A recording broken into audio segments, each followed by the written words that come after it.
Alright, y'all wanted me to see me towing stuff, so that's what we're doing. CRV, went to sell it, and it decided that the transmission wants to start leaking. Set you guys right there. So the tranny started leaking on the CRV. And I'm like, alright, well that sucks. And then I had 5 people interested in that motor, but nobody wanted to travel. So I'm gonna take the CRV and I'm gonna take the truck and I'm gonna go store it. CRV, I'm gonna get it fixed before I sell it because I don't want to sell it like that unless somebody is interested in it. But because I want to get $3,000 out of it. I just fired this thing up, so I'm trying to be nice to it. But I just fired it. So I just fired it. I want to be nice to it. Yada yada. Tire pressure's low. Yes, I know it's cold as shit. So I want to get that fixed before I sell it. $3 grand is what I'm getting out of it. Is what I want to get out of it. Shut up. This thing is annoying. It'll individually set off each sensor. There we go. So I got them all. So yeah. So I got to go get the labels off the truck as well and get ready to put the new labels on. And yeah. So I'm going to start messing around with that VGT controller when I get back. I'm going to order some stronger springs so we can keep it smaller a lot longer. Everything has been working out great with it. I feel like it can stay smaller for a little bit longer, and we can kind of simplify the idea, get rid of the counter springs on the other side, get a spot for it to rest, and also be able to use the exhaust brake. So we're going to be building version 2 here soon, a lot nicer of a version. This is a very crude version. So other than that, yeah, truck's towing good for just being fired up. It is 36 degrees outside, and this thing fired this morning. So it fired yesterday at 24 degrees. It's not happy about it, but it does it. Wrong gear.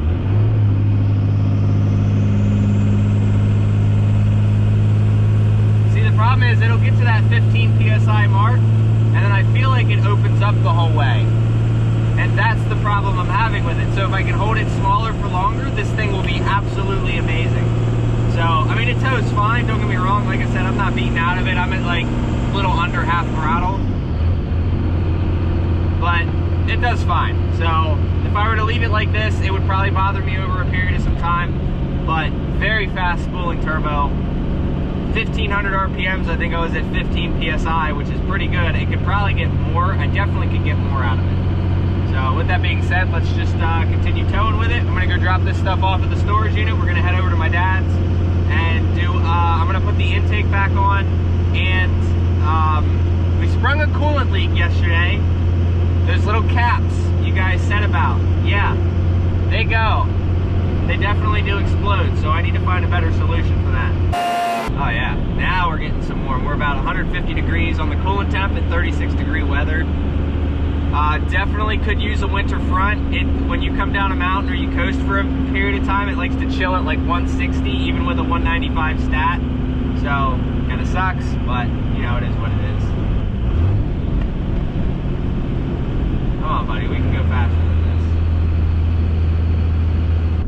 this. All right, so it's Wednesday now. Pretty much the plan was to head out yesterday, but things are kind of getting pushed back a little bit. I'm just trying to get out to Indiana so I can get all the paperwork and the legalities signed with the new company, and we'll go from there. I got to get labels made when I come back to PA. He said he runs magnets on the personal stuff, but I'm going to run basically the same decals I have now, just for the other company, and we'll go from there. But I'll do that when I get back, but headed, yeah, so should be headed tomorrow. We're trying to find something. If I don't find anything by today, I'll probably just deadhead over there because it's not a big deal. So,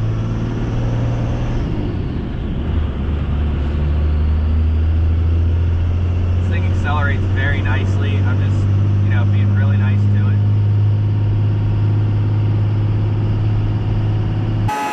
The other dually has 373s. I kind of thought about it and I'm like, man, this thing would be pretty sweet to have 410s. And this rear end, when I put it in, I'm not a big fan of this rear end just because of, I actually was the one that had to weld the purchase on this thing because somebody had it on a Ford. So I definitely want to go and get like an OEM 410 rear and just put it under and be done with it. So think we're gonna do that at some point as well. One truck, the long hauler will have 373s, and then this truck will have 410s. And it'll also have bigger tires though, so. Here, Kenworth, dump truck.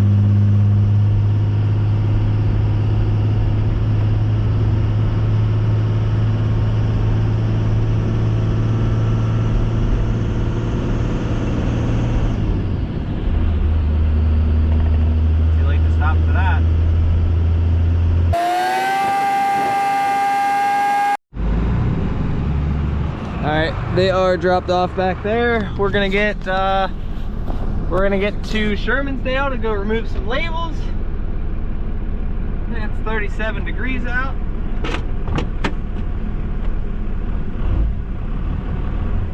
I put the intake back on, but I forgot I threw away the filter, so that's great. So we have an intake, but not a filter.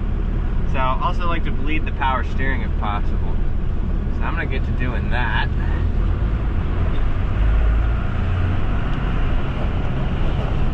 Go test this thing out.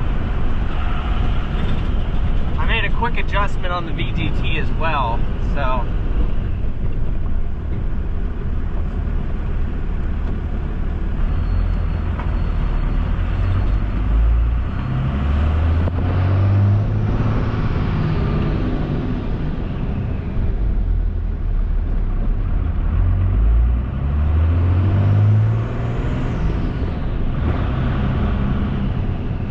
Has that whistle to it.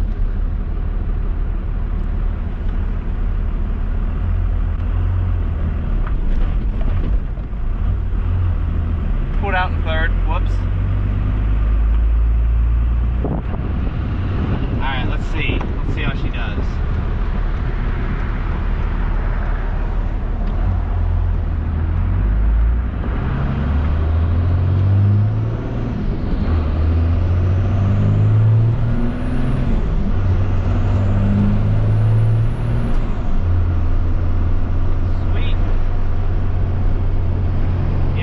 Those parts on order so we can start messing with the controller.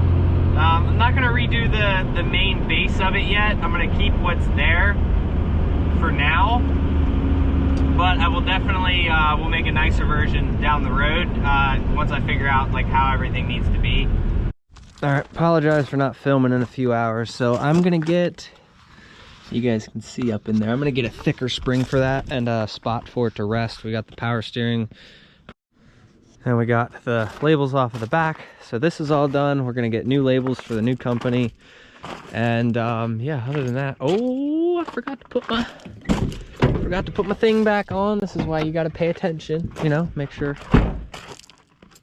you do things. So,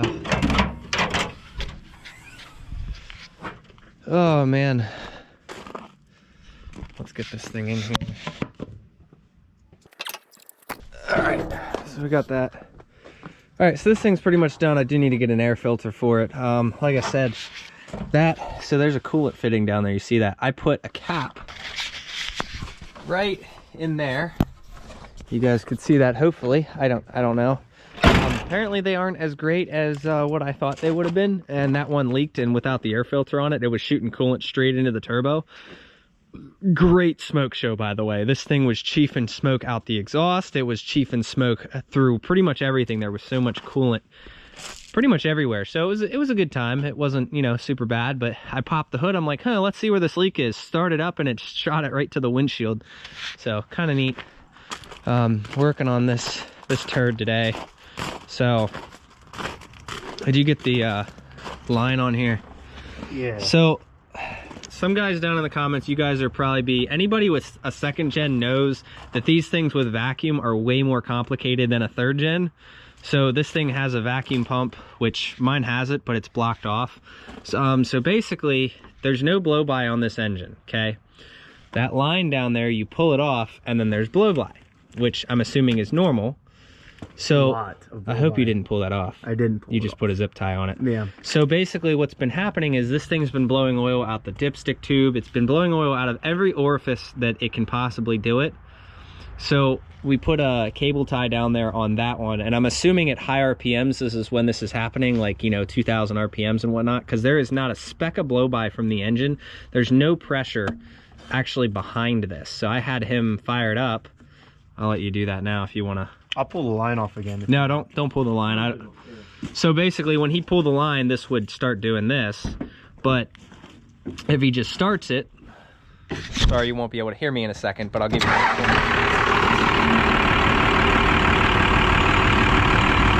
guys can see there's no blow by. It's not blowing the cap up. So a little bit of mist, that's normal. Mine does it. It's been doing it for 100,000 miles now. Never had an issue. So don't do it. Shut it down.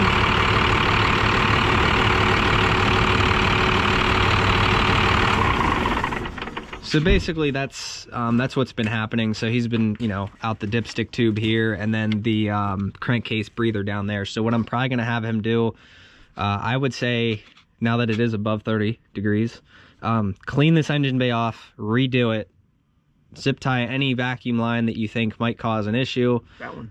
And there you go. So let's see if it still keeps blowing oil out of it, but there's no blow by from the engine. I have no doubts that this engine is fine. Really don't want it to have a broken ring. This thing only has 6,000 miles on it? 97, yeah. 197,000 miles. So I'd hate to tell him, hey, your engine's broke when it's not, and it's just a vacuum issue. So like I said, we pull the line, this has blow by. You put the line back on, there's no blow by. So that basically shows me that if that thing's gonna vacuum leak, which it seems like it has been at higher RPMs, pushes air into the case. That's where it's coming from. It's pushing pressure into the case. A lot of guys on the forum said it was an issue too. One guy even said that from his experience, he said you have a higher chance of the vacuum pump causing blow-by issues than the actual engine blowing at 200,000 miles. So whether it's true or not, we're gonna try it. We'll go from there. Right there. And you know, basically, so there's no blow-by from this engine. Hopefully everything is all right. And yeah, so what else did you need to do today? That was pretty much it. And maybe clutch adjustment if that's a thing. Oh, clutch adjustment. So we will do that and get back to you. Oh, you can't do it on yours. You can't really see. So we're doing some clutch adjustments, messing with the rod in there and whatnot. So obviously this clutch is only a temporary until, you know, down the road, but until he gets an NV5600, which will be a while. But we're just going through and getting the, like, it was grabbing at the top, so now we have it grabbing at the middle, which I'm not going to show you guys how I adjusted it, because there's some things that, you know, don't trust certain people. Hi, Sue. Hello. Better hurry. Oh, there's a school bus. Yeah, I better hurry. All right, so like I said, yeah, we're going to be adjusting it. He's going to be doing some full throttle pulls and seeing, oh yeah, the puddle. We'll see if it slips, and if not,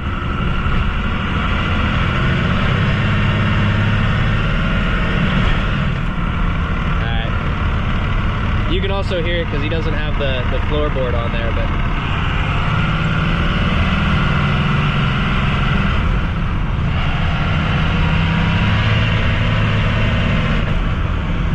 I need to let off a little nice and slower, but I mean, it seems a lot better than it was.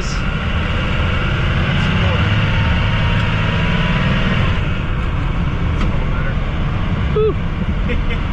Oh my goodness. So ignore that sign, edit that out. ignore that Peterbilt. Really fun. Alright, so Yeah, ignore that sign. you just not use the clutch? Oh my goodness, man, people are gonna yell at you. Oh man, oh, you missed. Oh well.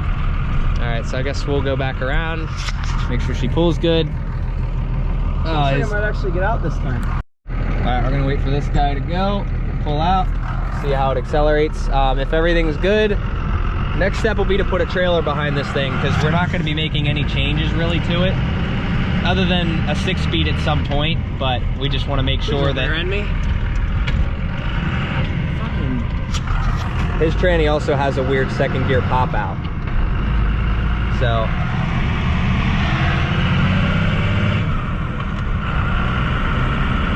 Alright. Pop out of fourth.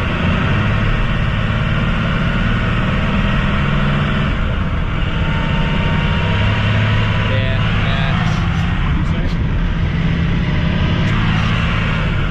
It moves pretty good.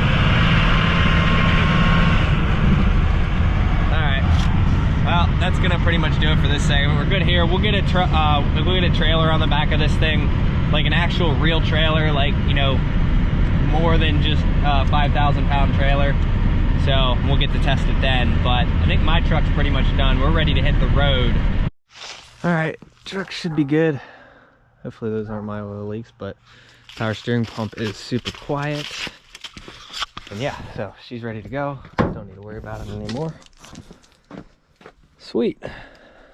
You like that? Did you get that? No, I don't know. I floated. So, I was putting the seatbelt on. So he's taking me home now.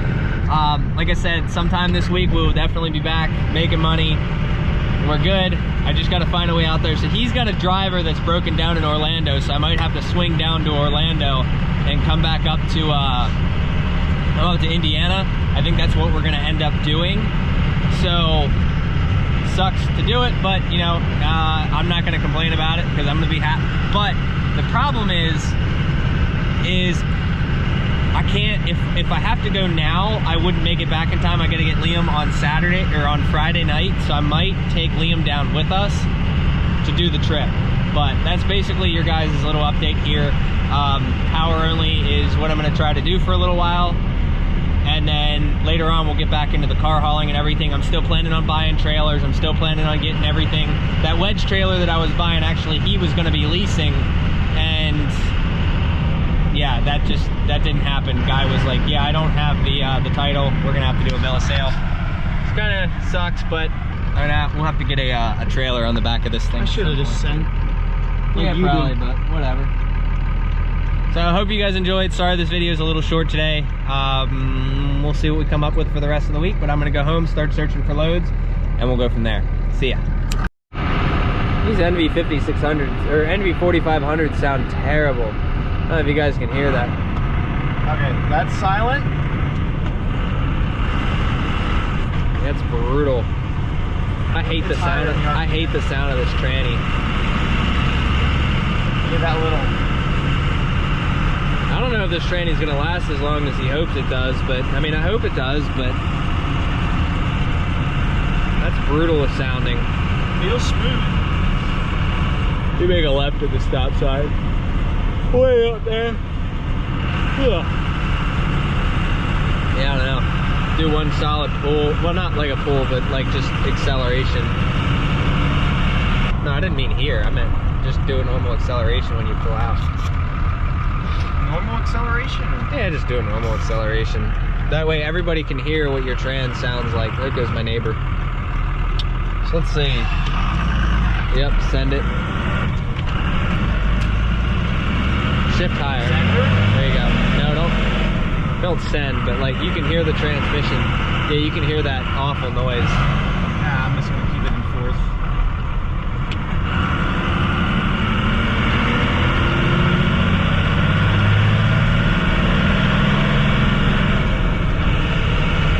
Oh, that is god awful. It's up here on the right. So